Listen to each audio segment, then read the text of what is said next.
Praise the lord. Hallelujah. దేవుడి నామానికే మహిమ ఘనత ప్రభావం కలుగును గాక. పరిశుద్ధుడు సర్వశక్తిమంతుడు మనకి తోడుగా ఉండును గాక.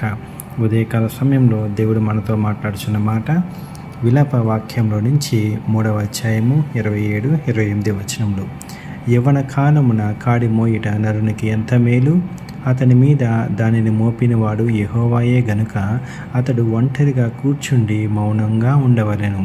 ఆమేన్. హల్లెలూయా. చూడండి ఎంత గొప్ప వాగ్దానము, దేవుడు ఎంత గొప్పగా మాట్లాడుచున్నాడంటే నిజమే కదా.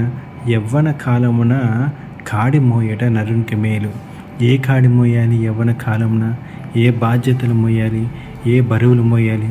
చూడండి దేవుని యొక్క ప్రియులారా, కొంతమంది యవ్వనస్తులు అయితే మరి కుటుంబం కోసము, తర్వాత బాధ్యత కోసం ఎంతగానో భారంగా మోస్తారు, ఎన్నెన్నో పనులు చేస్తారు, ఎంతో మోట పనులు చేస్తారు. ఎందుకంటే ఈ పని చేయకపోతే నా కుటుంబం గొడవదు కదా అని చాలా బలమైన పనులు, భారమైన పనులు చేస్తూ ఉంటారు.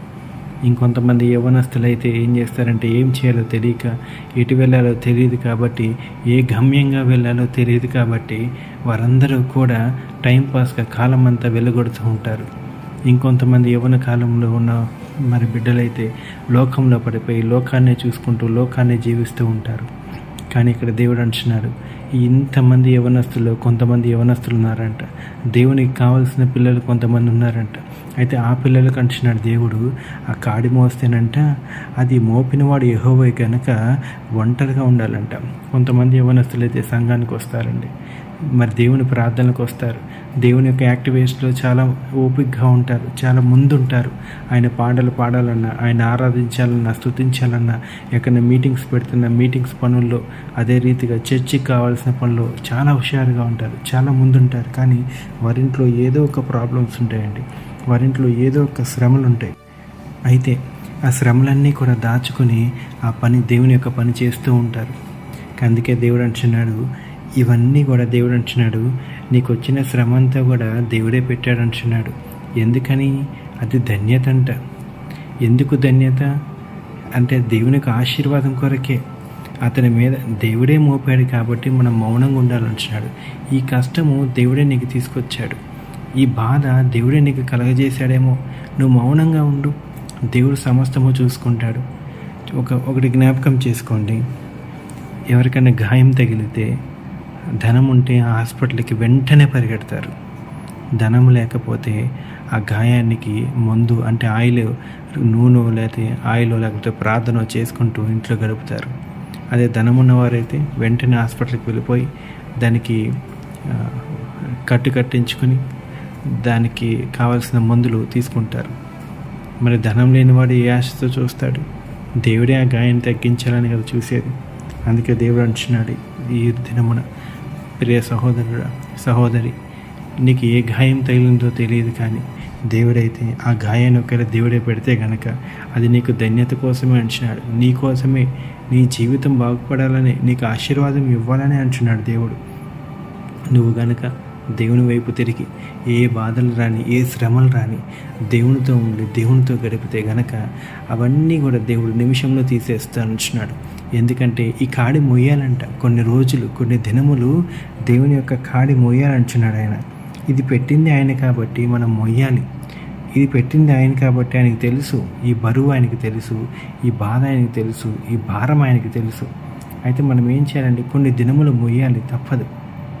చూడండి, అది మోస్తేనే మనకి ధన్యత, అది మోస్తేనే మనకి ఆశీర్వాదం. ఆశీర్వాదాలు రావాలంటే ఎన్నో కొంత వెల చెల్లించాల్సిందే. వెల చెల్లించుకుంటే ఆశీర్వాదాలు మనం పొందుకోలేము. దేవుని యొక్క సంగమా, దేవుని యొక్క వాక్యము దేవుడు దీవించి ఆశీర్వదించిన గాక. చిన్న ప్రార్థన చేసుకుందాం. పరిశుద్ధుడు, సర్వశక్తిమంతుడు, సర్వాధికారి, నీకే వందనాలు రాజా, నీకే స్తోత్రాలు చెల్లిస్తున్నామయ్యా. నిన్న నేడు ఏకరీతిగా తండ్రి నీవేనయ్యా, నీకే వందనాలు, నీకే కృతజ్ఞతాస్తులు చెల్లిస్తున్నామయ్యా. మహారాజు నీవు, మా దేవుడు నీవు, మా పక్షం ఉన్న దేవుడు నీవే, నా పరమ తండ్రి యేసయ్యా. తండ్రి, నిన్న నేడు ఏకరీతిగా తండ్రి నీకే వందనాలయ్యా, మీకే కృతజ్ఞతాస్తులు. Praise the lord. హల్లెలూయా. దేవుడి నామానికే మహిమ ఘనత ప్రభావం కలుగును గాక. పరిశుద్ధుడు సర్వశక్తిమంతుడు మనకి తోడుగా ఉండును గాక. ఉదయకాల సమయంలో దేవుడు మనతో మాట్లాడుచున్న మాట విలాప వాక్యంలో నుంచి 3వ అధ్యాయము 27, 28 వచనంలో, యవ్వన కాలమున కాడి మోయుట నరునికి ఎంత మేలు. అతని మీద దానిని మోపినవాడు యెహోవాయే గనుక అతడు ఒంటరిగా కూర్చుండి మౌనంగా ఉండవలెను. ఆమేన్. హల్లెలూయా. చూడండి ఎంత గొప్ప వాగ్దానము, దేవుడు ఎంత గొప్పగా మాట్లాడుచున్నాడంటే నిజమే కదా. యవ్వన కాలమున కాడి మోయట నరునికి మేలు. ఏ కాడి మోయాలి యవ్వన కాలమున? ఏ బాధ్యతలు మోయాలి? ఏ బరువులు మోయాలి? చూడండి దేవుని యొక్క ప్రియులారా, కొంతమంది యవ్వనస్తులు అయితే మరి కుటుంబం కోసము, తర్వాత బాధ్యత కోసం ఎంతగానో భారంగా మోస్తారు. ఎన్నెన్నో పనులు చేస్తారు, ఎంతో మోటు పనులు చేస్తారు. ఎందుకంటే ఈ పని చేయకపోతే నా కుటుంబం గడవదు కదా అని చాలా బలమైన పనులు, భారమైన పనులు చేస్తూ ఉంటారు. ఇంకొంతమంది యవ్వనస్తులు అయితే ఏం చేస్తారంటే ఏం చేయాలో తెలియక, ఎటు వెళ్ళాలో తెలియదు కాబట్టి, ఏ గమ్యంగా వెళ్ళాలో తెలియదు కాబట్టి